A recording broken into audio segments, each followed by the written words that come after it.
across Wisconsin, hunters are gearing up for the 2020 gun deer season. For many of us, the annual deer hunt is a tradition that brings friends and family together each November. Some friends won't be with us this year, and we'll miss them. Let's pledge to carry on the tradition as they would have wanted us to. We dedicate this year's show to the memory of Dave Cook. We'll be thinking of you, Dave, as we hit the woods this fall. In this year's show, we'll meet several hunters who share the story of their successful hunts from last season. We'll also look at opportunities for physically challenged hunters and, as always, provide a hunt forecast for each region of the state. I'm Dan Small. Welcome to Deer Hunt Wisconsin 2020.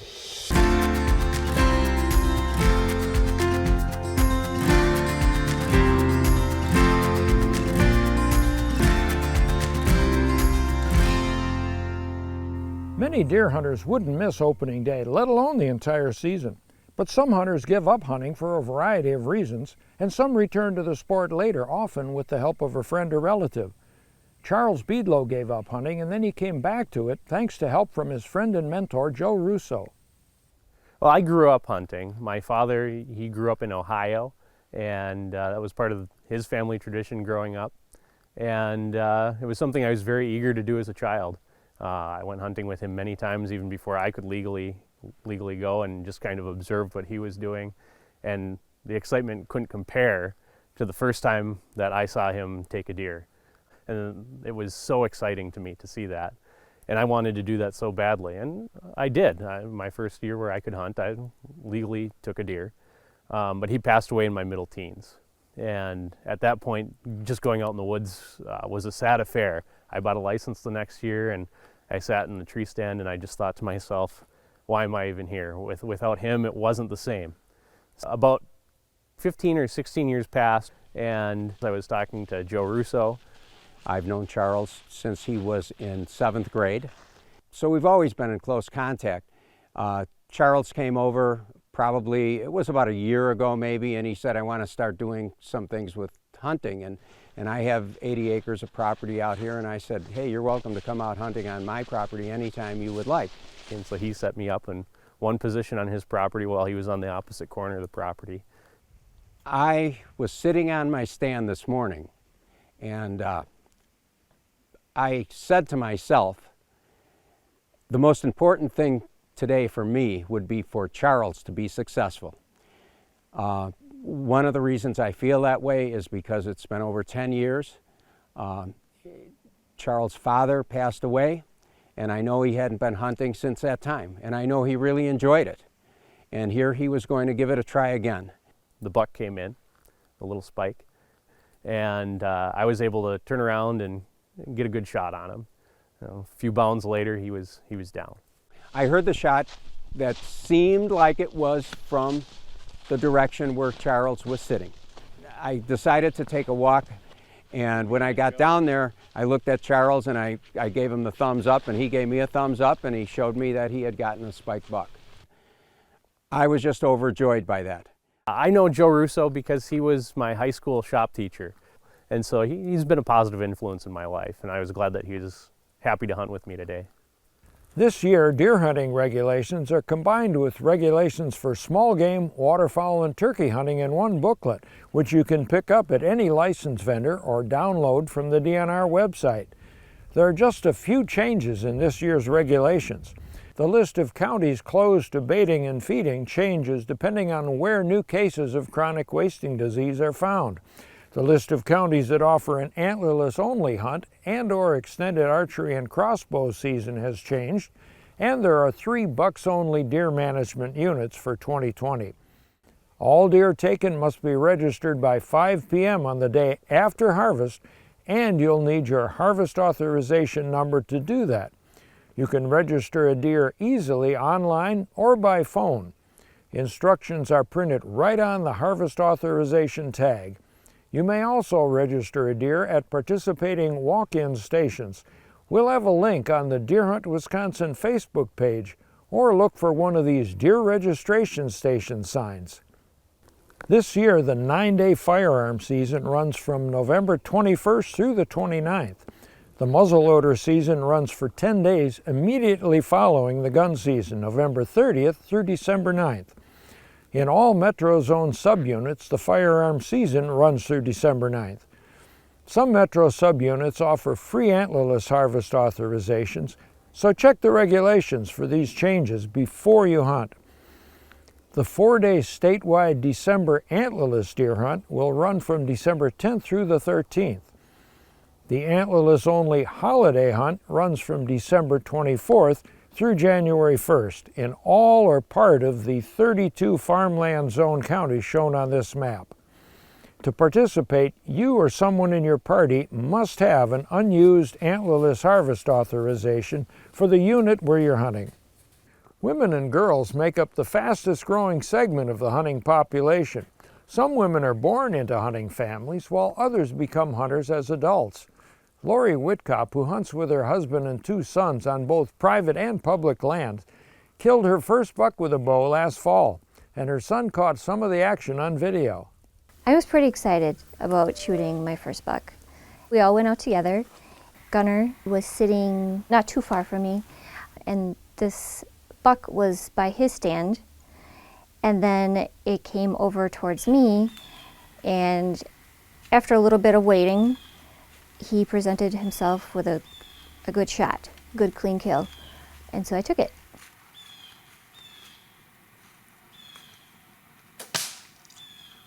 And then he ran about 100 yards, and that was it. I see the white belly. My first buck with a bow. I got into hunting with my dad, and then my brother, and then I met my husband, and we've been hunting together for 20 years. We all get ready together. We all go out together. We all have our own stand now. Hunting on the electric bikes has changed a lot for me. It used to be a half-hour walk. Now it's like 5 minutes from here. I used to get pretty sweaty. You know, if you have to wear a lot of clothing, you have to carry a heavy gun. Now, I don't even get warmed up.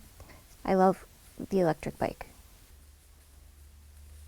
When I was young, hunting was just part of what we did. To me, it was a normal thing. I say try it.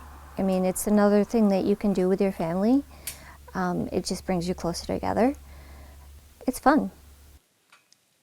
Like Lori Whitcop, most bow hunters and many gun hunters today hunt from tree stands. And if you hunt on public lands, you'll see more bucks if you put your stand where other hunters are unlikely to go. Here's Michael Murphy of Whitetail Sanctuary Solutions with some advice on choosing a good spot for a stand on public land. There's a lot of information out there for you to utilize to determine that perfect spot for your hunting stand. One of the options you have is aerial views, contour maps. You can get those on Google, you can find it on the internet, you can go to map stores, and there's many phone apps as well.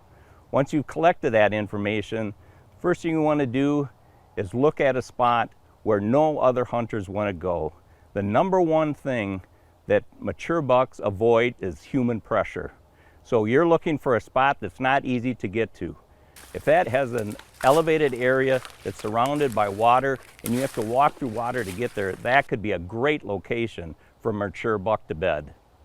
An island in the middle of a marsh is an ideal location for a stand.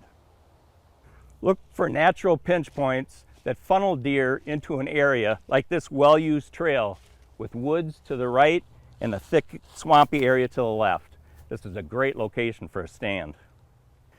When you're looking at that public property to hunt, don't overlook a great piece of information that's out there, and that's the private landowner that lives nearby.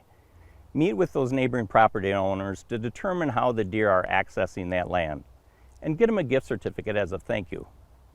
Now that you have this information, you can utilize this to take that large hunting parcel and reduce it down by 75% to determine your scouting area.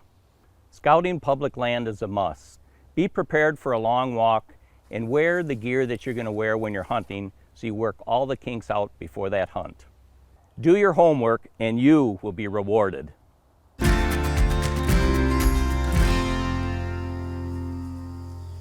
Northern Wisconsin has a variety of habitats, from farmland to large blocks of forest, and deer numbers vary across the region. Last winter, some areas saw mild conditions, while others experienced their second severe winter in a row. Forest, northern Marinette, and northern Oconto counties have bucks-only hunting this fall. In all other counties of the region, some antlerless tags are available. Areas that experienced mild to moderate winter conditions last year can expect to see an increase in deer numbers, but areas where the winter was severe last year, you'll see fewer deer this year. Heavy snow during last year's gun season in parts of the north decreased the harvest, so hunters can expect to see more mature bucks there this year.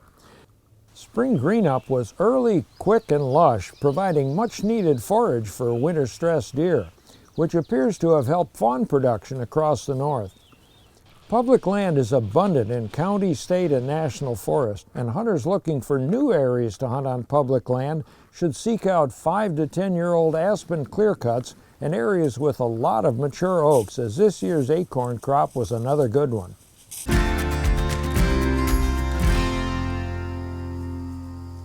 Most of the Northeast District experienced 6 mild winters in a row, and there was strong fawn production this year throughout the region.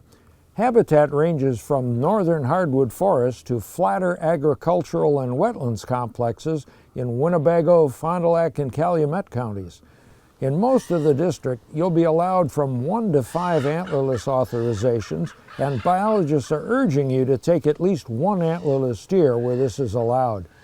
Pre-season scouting is a good idea, as high water along the Lake Michigan and Green Bay shorelines and in forested wetlands will make access difficult in some places.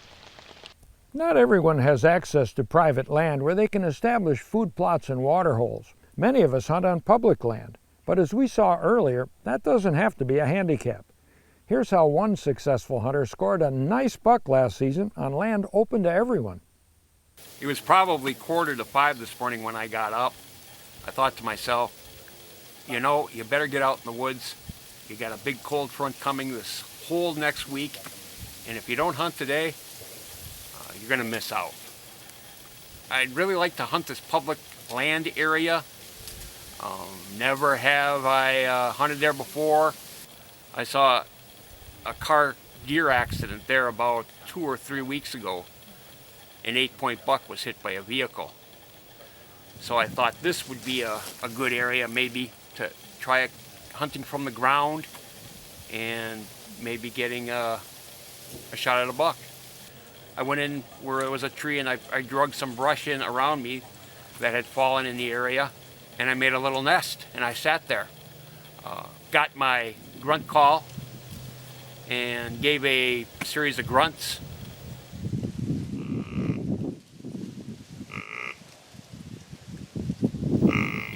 It was probably maybe 2 minutes later, I heard a twig snap.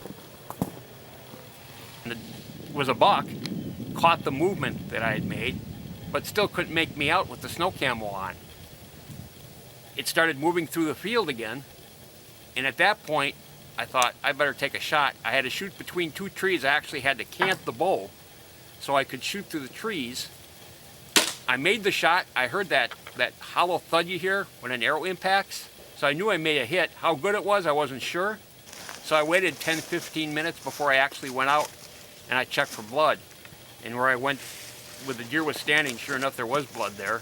I backed out, sat in my stand for another half hour, 45 minutes, then went back and checked again, and sure enough, the blood trail got heavier and heavier. I walked maybe 150 yards on a pretty good blood trail and ended right here with this buck. So it was just an awesome morning. Public land, anybody can hunt it. Nobody does. I went in there and was lucky enough to make it all happen. Not the biggest buck in the world, but it was an awesome morning. A lot of fun. The Mentored Hunting Program allows hunters of any age to obtain a license and hunt without first completing a hunter education course.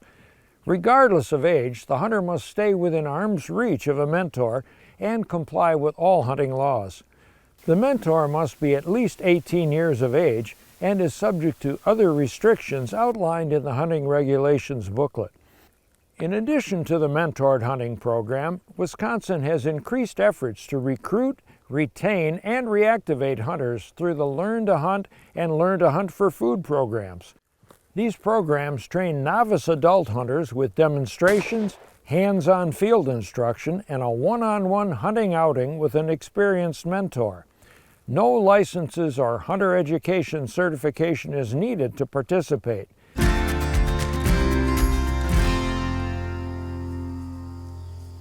Deer numbers are up in most southern counties, and hunters will have plenty of opportunity to fill the freezer this season. Deer habitat varies greatly across the South, however. Deer are more abundant in the western and central counties, but mature bucks can be found all across the district. Most deer in the southern district are taken on private property, which makes up more than 90% of the landscape. However, excellent deer hunting can also be found on county, state, and federal land here.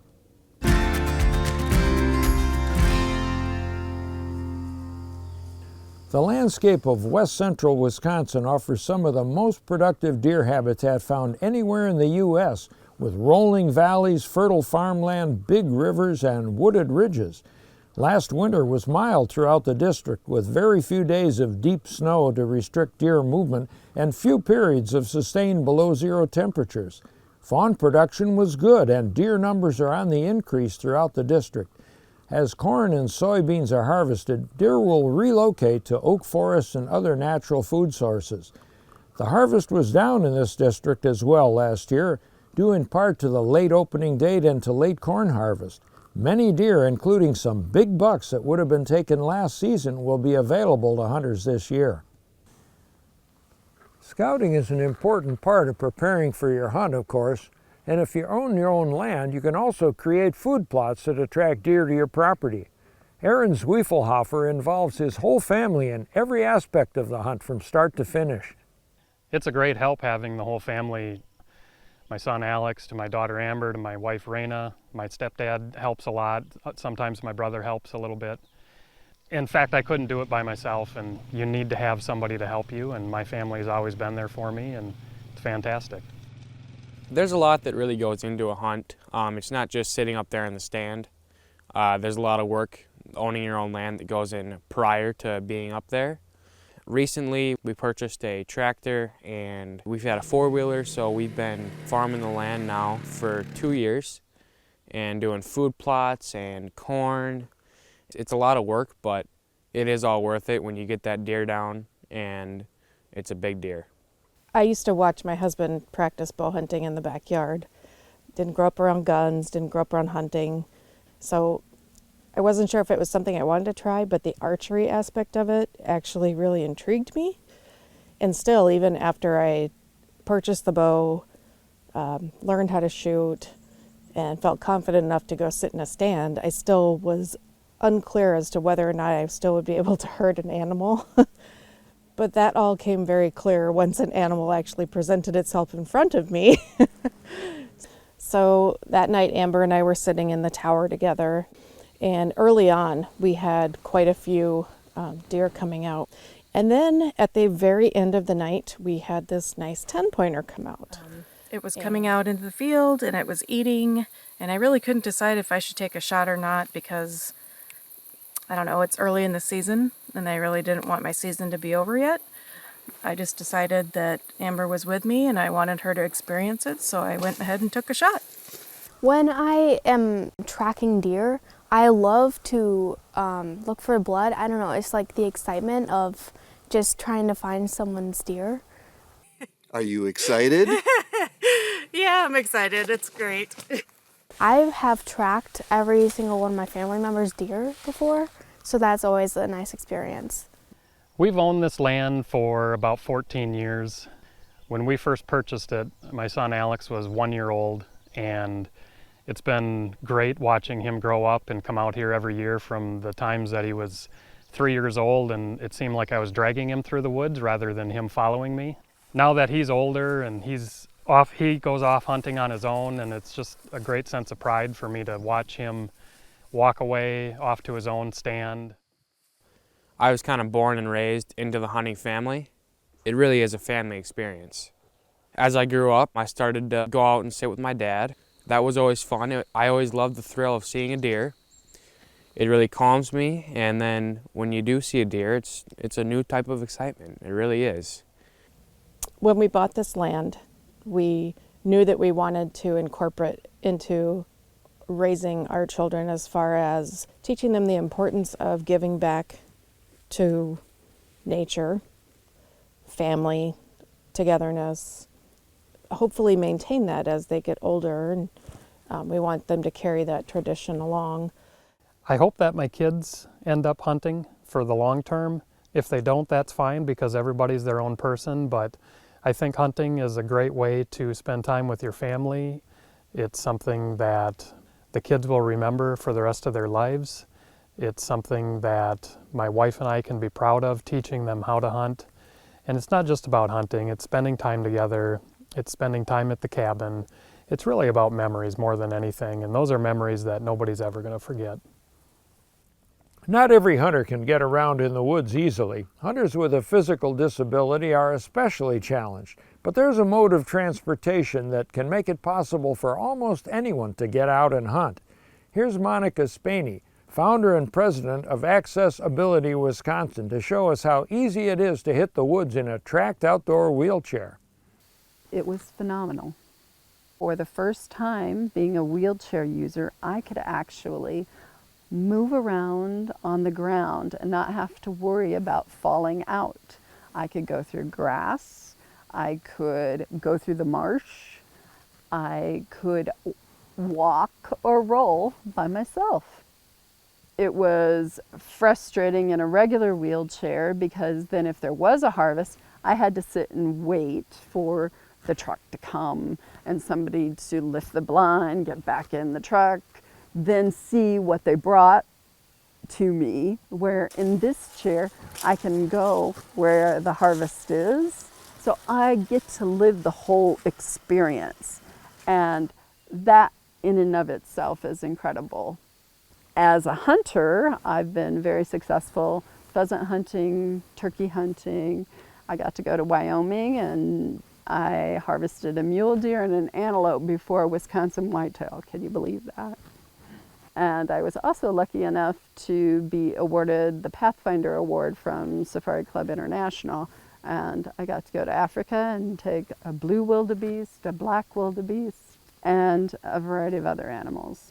I also use the outdoor wheelchairs to birdwatch, to fish from shore where it's on unlevel ground, to take my dogs for a walk, to hold my husband's hand while I'm going anywhere I want.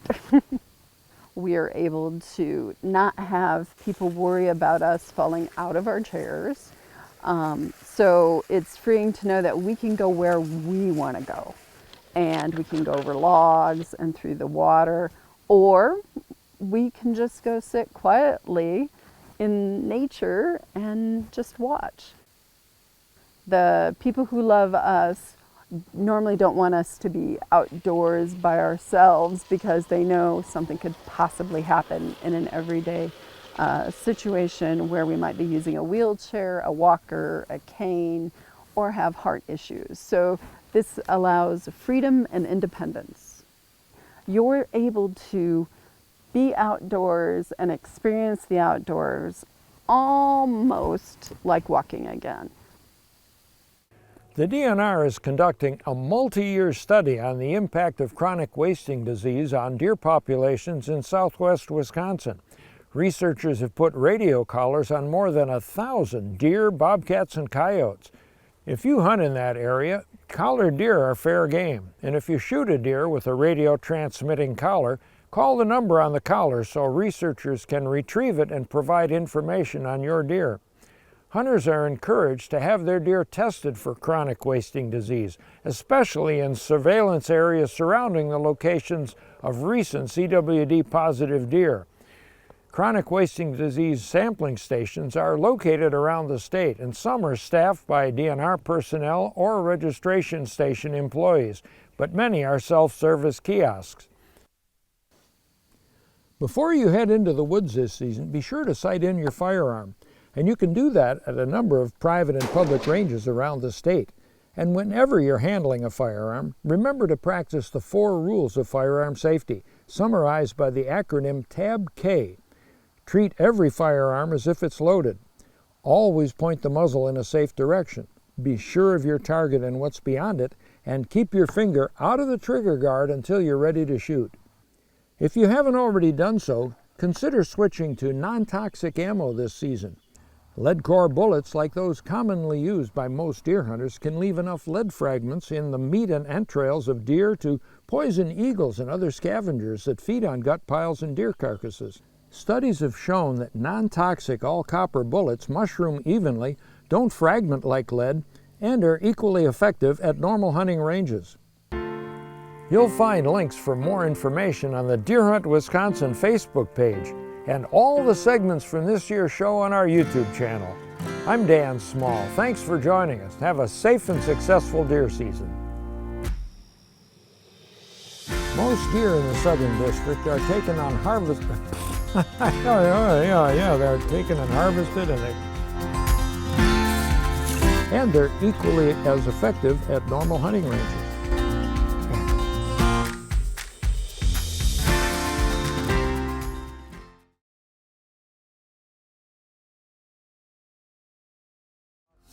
Oh, sorry about that.